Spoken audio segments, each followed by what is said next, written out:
Selamat datang di Tan Hari Channel. Channel tentang novel-novel yang sedang viral saat ini. Mohon bisa di-like dan subscribe ya. Terima kasih. Sial, bicaralah dengan benar. Ketika Chen Ping mendengar ini, dia langsung menjadi marah. Yun Wuya terkejut dan berkata cepat, di surga ketiga, kekuatan paling kuat di permukaan adalah istana ketujuh. Tetapi di surga ketiga, ada juga tempat misterius, dan kekuatan di tempat itu adalah yang paling kuat. Tempat misterius. Chen Ping mengerutkan kening. Seberapa kuat kekuatan itu? Apa namanya? Yun Wuya menggelengkan kepalanya. Aku tidak tahu.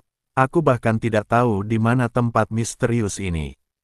Sialan, kau mempermainkanku. Chen Ping marah dan hendak mengambil tindakan. Tidak, aku tidak bercanda. Aku benar-benar tidak tahu di mana tempat misterius ini. Aku juga tidak tahu nama kekuatan ini. Yang ku tahu mereka sangat misterius.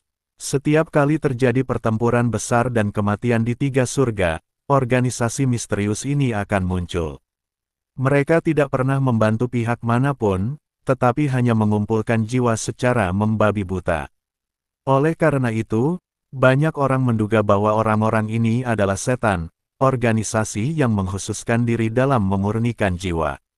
Yun Wuya berkata cepat. Setelah mendengar ini, Chen Ping langsung tertarik pada organisasi ini. Organisasi yang mengkhususkan diri dalam pengumpulan jiwa pastilah klan iblis. Namun, Chen Ping saat ini tidak punya waktu untuk menanyakan tentang organisasi ini. Yang harus dia lakukan sekarang adalah menghancurkan Sekte Tianyan, suku Savage kuno, dan Istana Bayangan Darah.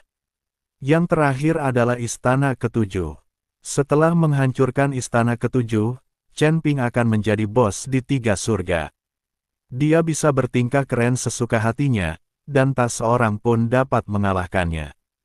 Kamu dekat dengan suku kuno di hutan belantara, bawalah aku ke suku kuno di hutan belantara. Kata Chen Ping, saya sarankan kamu untuk tidak pergi. Raja barbar pembelah gunung dari klan barbar kuno adalah alam abadi tersebar tingkat 9. Dia memiliki sedikit saingan di surga ketiga. Jika kamu, sebelum Yun Wuya bisa menyelesaikan kata-katanya, Chen Ping melemparkan kepala Raja Barbar pemecah gunung ke tanah. Apakah kamu berbicara tentang dia? Kata Chen Ping sambil tersenyum tipis. Ketika Yun Wuya melihat kepala Raja Barbar pemecah gunung, dia tercengang. Seorang abadi kelas 9 di alam abadi yang tersebar terbunuh begitu saja, dan kepalanya dipenggal. Ini terlalu keterlaluan. Di mata Yun Wuya, suku barbar kuno adalah eksistensi yang tak terjangkau. Dibandingkan dengan Sekte King Yun mereka, Sekte King Yun mereka hanyalah seekor semut. Pimpin saja jalan untukku, jangan risaukan yang lain. Chen Ping berkata pada Yun Wuya. Yun Wuya hanya bisa mengangguk saat ini dan membawa Chen Ping dan yang lainnya langsung ke suku barbar kuno. Yun Wuya memimpin Chen Ping dan rombongannya melewati pegunungan tiga langit. Tempat itu dipenuhi dengan udara perih, pohon-pohon tua menjulang tinggi, dan udaranya dipenuhi dengan bau darah yang samar. Humazi menguap, sementara Huo Jingjing dan Mo Qingyun menatap penasaran ke arah tumbuhan berbentuk aneh di sekitar mereka.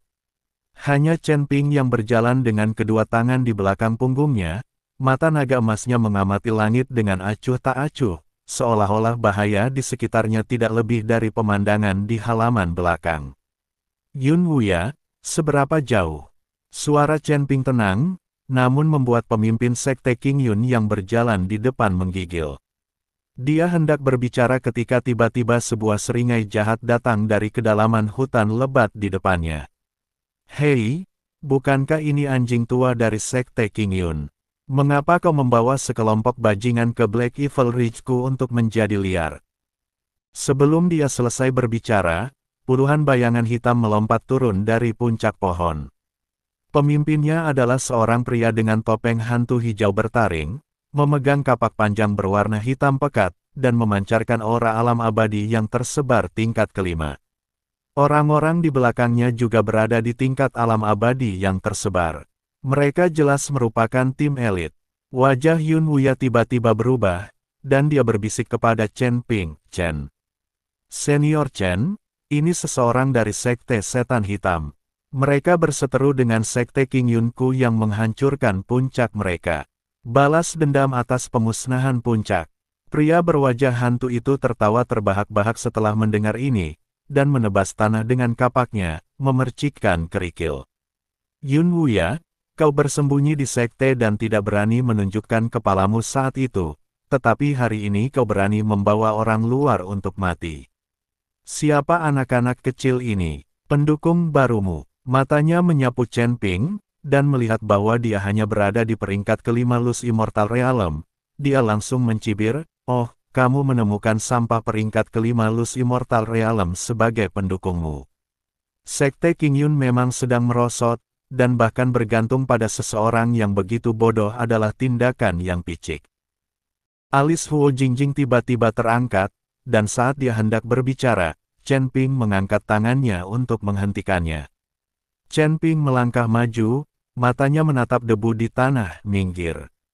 Minggir." Pria berwajah hantu itu sepertinya mendengar lelucon besar. "Wah, tahukah kau siapa aku? Aku adalah pemimpin muda Sekte Setan Hitam, Hei Wuchang. Berlututlah dan bersujud 3 kali, dan tinggalkan 2 wanita cantik itu di sampingmu. Mungkin aku bahkan bisa menjaga tubuhmu tetap utuh." Para pengikut Sekte Jahat Hitam di sekitarnya tertawa terbahak-bahak, sambil menggunakan kata-kata cabul dalam ucapan mereka. Yun Wuya sangat ketakutan hingga wajahnya menjadi pucat. Dia menarik ujung pakaian Chen Ping dan berkata, "Tuan Chen, bagaimana kalau kita mengambil jalan memutar ke Sekte Setan Hitam?" "Mau jalan memutar?" Chen Ping menyela, dengan senyum dingin di wajahnya. "Aku tidak pernah memberi jalan kepada orang lain saat aku berjalan." Sebelum dia selesai berbicara, dia bahkan tidak menghunus pedangnya, dia hanya menjentikkan jarinya. Zeng, suara pedang yang jelas terdengar jatuh dari langit, dan niat pedang yang tak terlihat itu berubah menjadi seberkas cahaya, sangat cepat. Sebelum senyum mengerikan di wajah Hei Wuchang memudar, dia merasakan hawa dingin di lehernya, dan kemudian seluruh dunia mulai berputar. Dia menunduk dan melihat bahwa tubuhnya masih dalam posisi tertawa, tetapi ada garis darah setipis rambut di lehernya. Kepalanya terguling ke tanah, matanya dipenuhi rasa tidak percaya dan takut. Bahkan sampai nyawanya benar-benar hilang, kepalanya masih terbuka lebar, seolah-olah dia meninggal dengan mata terbuka. Seluruh tempat itu sunyi senyap. Para murid Sekte Jahat Hitam menyaksikan kepala dan tubuh pemimpin muda mereka langsung terpisah. Mereka bahkan tidak melihat bagaimana pihak lain melakukannya, dan hawa dingin menjalar dari telapak kaki hingga ke atas kepala mereka. Seorang ahli tingkat 7 dari alam Sanxian berubah menjadi abu dalam sekejap mata. Kekuatan mengerikan macam apa ini? Chen Ping bahkan tidak melihat mayat di tanah. Dia berkata kepada Yun Wuya dengan kedua tangan di belakang punggungnya, "Pimpin jalan." Yun Wuya gemetar seluruh tubuhnya dan hampir merangkak maju, takut jika dia selangkah lebih lambat dia akan mengikuti jejak Hei Wuchang. Humazi bersiul dan menyeringai pada murid-murid Sekte Jahat Hitam yang tersisa, "Semuanya, apakah kalian masih ingin menghalangi jalan?" Bagaimana mungkin para murid itu berani tinggal? Mereka berteriak dan berhamburan seperti burung dan binatang, bahkan tidak peduli dengan tubuh tuan muda itu. Huo Jingjing dan Mo Qingyun menatap Chen Ping dengan kagum. Mereka merasa bahwa cara dia membunuh seseorang dengan menjentikkan jarinya tadi bahkan lebih keren dan mendominasi daripada para dewa dan Buddha di surga. "Chen Ping, kemampuanmu berpura-pura semakin lama semakin baik." Humazi mengacungkan jempol. Chen Ping tersenyum tipis, masih ada sedikit kekurangan. Kelompok itu terus bergerak maju. Bau darah di udara tampak sedikit lebih pekat, tetapi tidak ada kekuatan buta yang berani melangkah maju untuk menghentikan mereka. 3 hari kemudian, semua orang tiba di wilayah suku barbar kuno. Tempat ini benar-benar berbeda dari dunia luar. Langitnya berwarna merah gelap yang aneh. Banyak sekali prasasti batu hitam besar berdiri di tanah, diukir dengan totem yang mengerikan. Udara dipenuhi dengan suasana yang liar dan penuh kekerasan. Dari kejauhan, tampaklah sebuah kota besar yang dibangun di dekat gunung. Tembok kota itu terbuat dari batu-batu hitam, penuh bekas cakar dan senjata tajam, memperlihatkan keganasan seperti binatang buas. Sebuah plakat tulang hewan besar digantung di atas gerbang kota, dengan 3 karakter kuno ditulis dengan darah di atasnya, Kota Barbar. Namun, pada saat ini, Savage City tampak sedikit tidak biasa. Para penjaga di gerbang kota semuanya memiliki ekspresi serius, baju besi kulit binatang di pinggang mereka ternoda oleh darah segar, dan mata mereka yang melihat keluar kota penuh dengan kewaspadaan dan kegelisahan.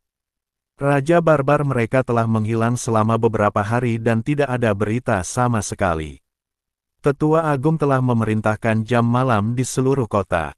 Begitu Yun Wuya mencapai gerbang kota, dia dihentikan oleh beberapa prajurit barbar yang memegang kapak besar. Prajurit yang memimpin adalah seorang pria kekar dengan pola pertempuran hijau yang terlukis di wajahnya. Dia berteriak dengan tegas, "Kamu dari Sekte King Yun. Apa yang kamu lakukan di sini, di klan barbar kunoku?" Yun Wuya hendak berbicara ketika tiba-tiba sebuah lonceng berbunyi kencang dari kota. Kemudian, sekelompok lelaki tua berjubah kulit binatang berjalan keluar dengan cepat, dikelilingi oleh banyak prajurit barbar. Lelaki tua di depan memiliki rambut dan janggut putih, bulu putih besar menempel di kepalanya, dan wajahnya penuh kerutan karena waktu. Dia tidak lain adalah tetua agung dari suku barbar kuno, seorang pria kuat di tingkat ke-8 alam abadi yang tersebar. Yun Wuya, tatapan mata tetua itu setajam elang, dan penuh amarah saat tertuju pada Yun Wuya, beraninya kau. Klan kuno liarku tidak pernah berurusan dengan Sekte King Yunmu. Kau membawa orang luar untuk masuk tanpa izin ke wilayahku. Apa kau mencari kematian? Yun Wuya sangat ketakutan hingga kakinya lemas dan hampir jatuh berlutut. Dia tergagap, "Tetua Agung, aku membawa Tuan Chen ke sini." Tuan Chen. Tetua Agung itu mencibir dan melirik Chen Ping. Melihat bahwa dia masih muda dan berpenampilan biasa saja, dia langsung mencibir, "Kamu masih sangat muda. Kamu menyebut dirimu seorang tuan. Apakah kamu dari Sekte King Yun yang diperlakukan seperti anjing?" Yun Wuya diejek, tetapi dia tidak berani mengatakan sepatah kata pun. Lagi pula, dibandingkan dengan klan barbar kuno, Sekte King Yun-nya tidak cukup baik. "Apakah Raja Barbarmu hilang?" Chen Ping mengangkat alisnya, lengkungan jenaka muncul di sudut mulutnya. Sang tetua agung sedikit mengernyit ketika mendengar ini, "Bagaimana kau tahu?" "Apakah tebakanku benar?" kata Chen Ping sambil tersenyum. "Sudah kutebak, apa kau menganggapku bodoh?" Tetua itu semakin marah saat berbicara. Ia kemudian menunjuk hidung Yun Wuya dan mengutuk, "Yun Wuya, kau berani membawa orang ke sini untuk membuat masalah. Percaya atau tidak, aku akan memenggal kepalamu sekarang juga."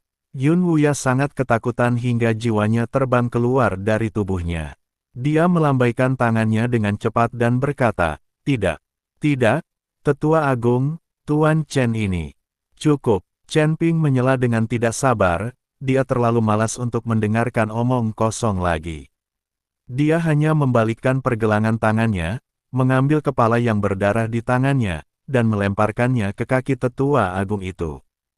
"Kau, siapa kau? Beraninya kau bertindak liar di suku barbar kuno milikku." Sang tetua agung hendak marah, tetapi matanya tiba-tiba tertuju pada kepala itu, dan pupil matanya tiba-tiba mengecil. Kepala dengan wajah ganas itu adalah pemimpin suku barbar kuno, Raja Barbar Pembelah Gunung. "Yang mulia Raja Barbar, ini, apa yang terjadi?" Kepala Yang Mulia Raja Barbar. Para prajurit dan tetua barbar di sekitarnya semuanya gempar. Mereka menatap kepala yang tergeletak di tanah dengan takjub, dengan keterkejutan dan ketakutan tergambar di wajah mereka. Tetua agung itu tersambar petir, terhuyung mundur beberapa langkah, menunjuk ke arah Chen Ping, suaranya bergetar, siapa yang membunuh Yang Mulia Raja Barbar?"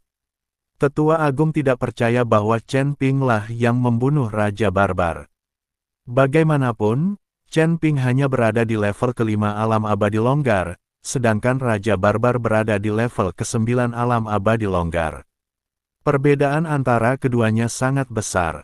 Sekalipun Raja Barbar berdiri diam dan membiarkan Chen Ping mengambil tindakan, Chen Ping tidak akan mampu membunuh Raja Barbar. Chen Ping bertepuk tangan, seolah-olah yang baru saja dilemparnya bukanlah kepala seorang pendekar alam Sanxian tingkat 9, melainkan batu biasa. Nada bicaranya tenang dan kalem, tentu saja aku membunuhnya. Tidak mungkin, sama sekali tidak mungkin. Sang Tetua Agung tidak mempercayainya. Bagaimana mungkin kau, seorang Lus Immortal Realm kelas 5, membunuh Raja Barbar kami? Penatua Agung, itu benar apa yang dikatakan Tuan Chen.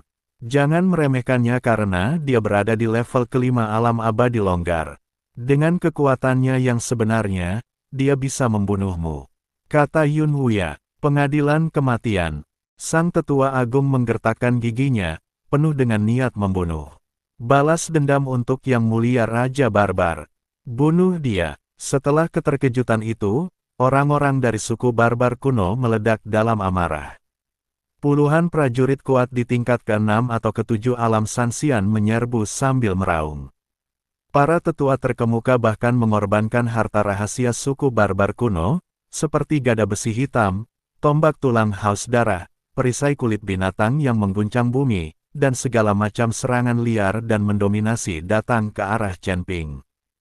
Hanya hal sepele, Chen Ping mendengus dingin. Dia bahkan tidak menggunakan pedang pembunuh naga. Sebaliknya, cahaya keemasan bersinar terang di sekelilingnya, dan tubuh emasnya yang tidak dapat dihancurkan secara otomatis aktif.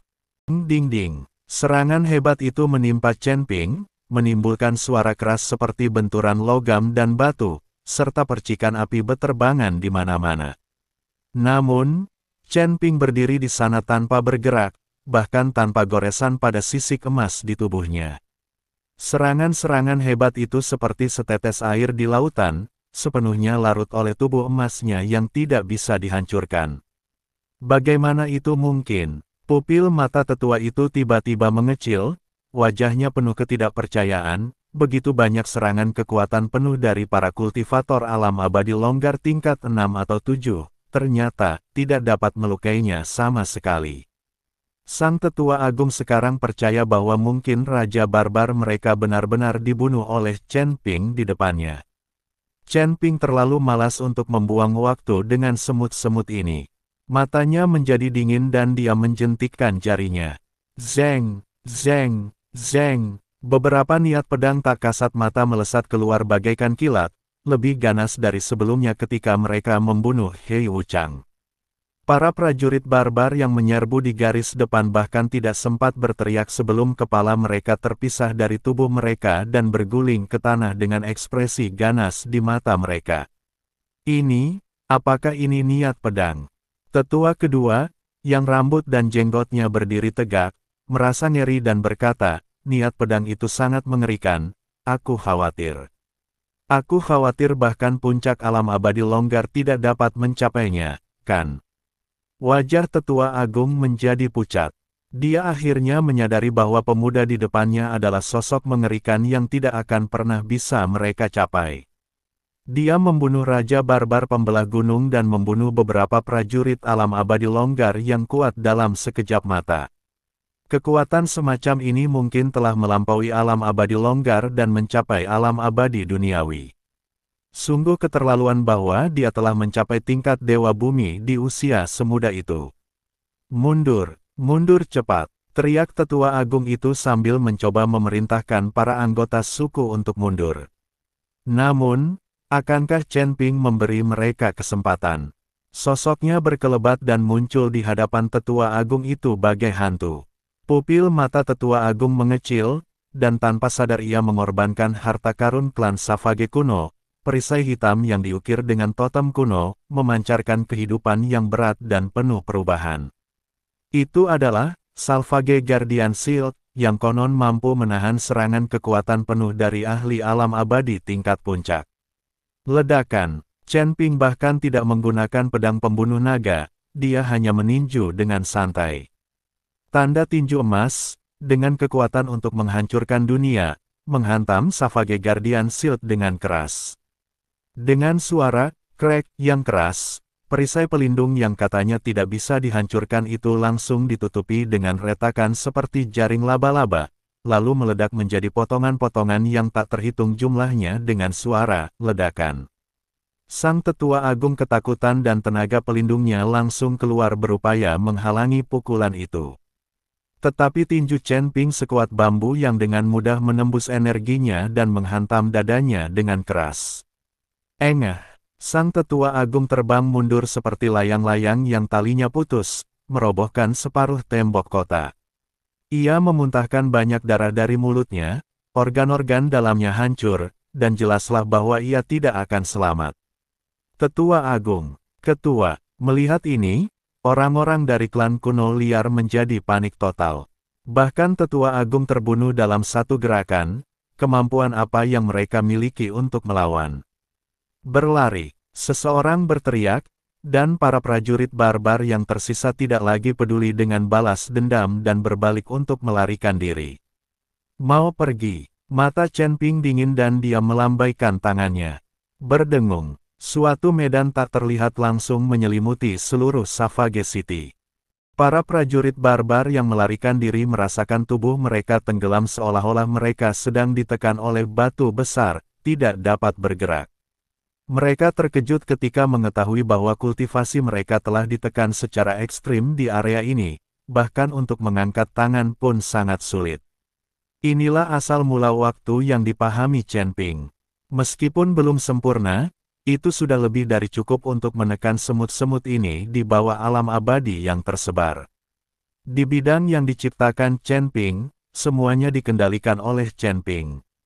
Chen Ping, mari kita pamer sebentar. Humazi menggosok tangannya, matanya berbinar karena kegembiraan. Huo Jingjing dan Mo Qingyun mengeluarkan tas penyimpanan mereka dan bersiap menerima rampasan. Mengikuti Chen Ping, mereka berdua perlahan mulai terbiasa. Dengan kecepatan dan metode ini, mereka tidak perlu khawatir kekurangan sumber daya. Tidak akan butuh waktu lama sebelum mereka dapat menguasai seluruh surga ketiga. Chen Ping tersenyum tipis dan berkata, tidak ada gunanya menyimpannya, mari kita selesaikan semuanya. Oke, Humazi tertawa dan menyerbu maju bagaikan seekor harimau ke arah kawanan domba. Huo Jingjing dan Mo Qingyun juga menggunakan kekuatan sihir mereka. Untuk sesaat, teriakan terdengar satu demi satu di kota Savage, dan darah mengalir seperti sungai. Klan darah buasku tidak punya dendam terhadapmu. Mengapa kau ingin membunuh kami semua? Menghadapi pembantaian itu, Sang Tetua Agung benar-benar tidak dapat mengerti mengapa Chen Ping ingin menghancurkan suku barbar kuno mereka. Tidak ada dendam, Chen Ping tersenyum dingin, Raja Barbarmu, bersama dengan Xuan Jizi dari Sekte Tianyan dan Nyonya Meixin dari Istana Suiying, ingin merebut harta peninggalan kuno dariku. Aku hampir mati di tangan mereka. Jika aku tidak sekuat itu, aku akan membiarkan mereka berhasil sejak lama. Meskipun mereka sudah mati sekarang, aku akan menghancurkan sekte mereka. Perkataan Chen Ping membuat Tetua Agung tampak sepucat mayat. Sekte Tianyan, Istana Suiying, dan suku barbar kuno mereka, bersama-sama mereka tidak mampu mengalahkan Chen Ping, jadi orang bisa membayangkan betapa kuatnya Chen Ping. Tetua Agung perlahan menutup matanya. Dia tahu bahwa klan Savage kuno sudah tamat, dan Sekte Tianyan serta Istana Bayangan Darah di bawahnya juga akan tamat. Chen Ping berdiri di tembok kota dengan kedua tangan di belakang punggungnya, menatap pembantaian sepihak itu. Tatapan matanya tenang, seolah-olah dia sedang menonton lelucon yang tidak penting. Baginya, menghancurkan kekuatan utama di surga ketiga semudah menghancurkan sarang semut. Ini adalah perasaan puas yang ditimbulkan oleh kekuatan. Senang rasanya memiliki kekuatan yang tinggi. Keren sekali berpura-pura. Setengah jam kemudian, Savage City yang ramai menjadi sunyi senyap. Kecuali Chen Ping dan kelompoknya, tidak ada seorang pun yang hidup di kota itu. Mayat dan darah berserakan di tanah mengubah kota kuno ini menjadi neraka. Yun Wuya, yang berdiri di sampingnya, hampir ketakutan setengah mati. Dia menatap Chen Ping, yang berdiri dengan kedua tangan di belakang punggungnya, seperti seorang pengikut. Yun Wuya merasakan kulit kepalanya kesemutan ketika dia memikirkan tentang bagaimana dia ingin menimbulkan masalah bagi Chen Ping saat itu. Chen Ping, sudah selesai. Humazi menyeka darah dari wajahnya dan menyeringai, orang-orang barbar ini cukup kaya. Kami menemukan banyak barang bagus. Huo Jingjing dan Mo Qingyun juga menyerahkan puluhan ribu kantong penyimpanan kepada Chen Ping seperti persembahan harta karun. Chen Ping, lihat, ada banyak batu abadi dan ramuan abadi di sini, dan ada juga banyak buku rahasia seni bela diri. Chen Ping melambaikan tangannya dengan santai, dan semua tas penyimpanan disatukan. Dia memindainya dengan indera spiritualnya, dan sedikit kepuasan melintas di matanya. Sebagai salah satu kekuatan teratas di tiga surga, klan Savage kuno memang kaya akan sumber daya. Di tas penyimpanan mereka, tidak hanya ada sejumlah besar batu abadi, tetapi juga banyak harta langka, dan bahkan beberapa buku petunjuk rahasia tentang tahap akhir alam abadi yang tersebar. Keterampilan ini intensif dan sangat berguna bagi sekolah Mohis dan 8 istana. Tanpa dukungan kuil, Istana ke-8 harus mengandalkan dirinya sendiri dalam segala hal, jadi ia membutuhkan lebih banyak buku rahasia, batu abadi, dan semacamnya. Bersihkan semua sumber daya di sini, termasuk rumah harta karun dan tambang peri mereka. Chen Ping melirik Savage City dan berkata, para pendeta ini memiliki banyak sekali barang bagus, jadi pasti ada banyak harta karun tersembunyi di seluruh Savage City. Tidak masalah, aku suka berburu harta karun. Humazi terkekeh dan mulai mencari di kota Savage secara tertib bersama Huo Jingjing dan Mo Qingyun. Melihat ini, Yun Wuya berinisiatif untuk ikut serta dan membantu pencarian, tetapi dia tidak berani menyimpan satu pun batu abadi untuk dirinya sendiri. Chen Ping berjalan sendirian menuju area inti suku barbar kuno, Istana Raja Barbar. Hiasan di dalam aula itu sederhana, dengan tulang-tulang dan bulu binatang di mana-mana, dan bau samar darah tercium di singgasana di tengah. Chen Ping melepaskan indera spiritualnya, yang langsung menyelimuti seluruh istana Raja Barbar, dan segera menemukan lokasi rumah harta karun sebenarnya dari suku barbar kuno.